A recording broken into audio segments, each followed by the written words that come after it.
All right, we had some questions about the Orbit Superjet, which I have here, and how to open the top and make adjustments to the inside. We're going to run through that process here.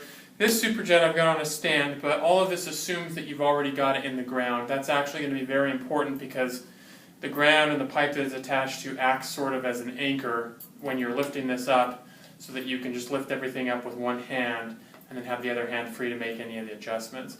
So the way we typically suggest opening it is just using a flathead screwdriver. I've got one here on the end of my pocket knife. Pretty simple. It should just fit sort of between the base, let you get underneath there, pry it up a little bit, and then from there you can just pull. Now you're going to need to keep this elevated with your hand the entire time, because that spring will make it fall back down if you ever let go of it. But it's got a good deal of pressure, but nothing that's unmanageable. And as you do that, you'll then be able to use your other hand to make the adjustments necessary. Okay, and here we've got the what the sprinkler looks like on the inside. We've removed this from the actual sprinkler just so we can get a better look at the adjustment mechanisms and where everything is at. So this top portion is actually going to be represented by the lid.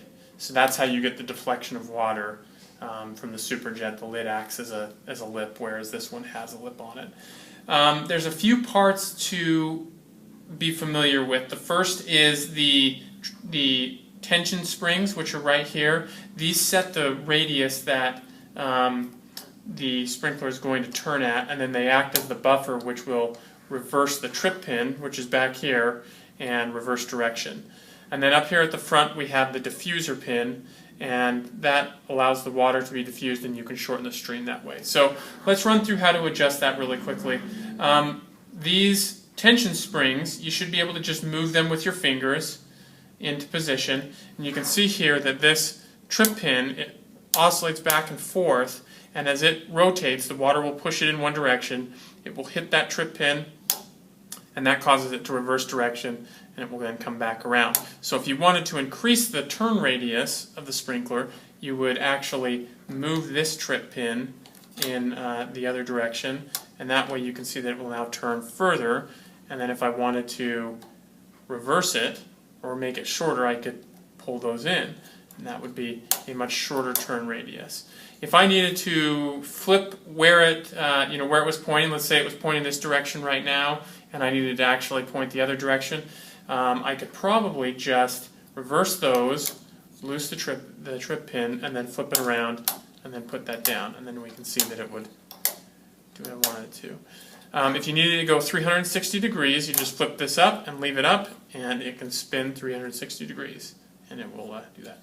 Then here at the front we have the diffuser pin, and this, when it's screwed all the way in like it is now, the stream of water comes out here, and it's going to hit this, and it will cause the water to kind of break up, and that will shorten the stream so it won't go quite as far, and it will cover a wider area. But again, the distance is decreased. So then if you back it out, you get the opposite effect, and the stream will go much further, but it will be a lot finer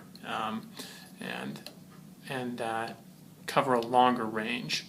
So that's how you adjust the impact that is found inside of the Superjet sprinkler. And hopefully this video was helpful. If you have any further questions, let us know, and we'd be happy to address those.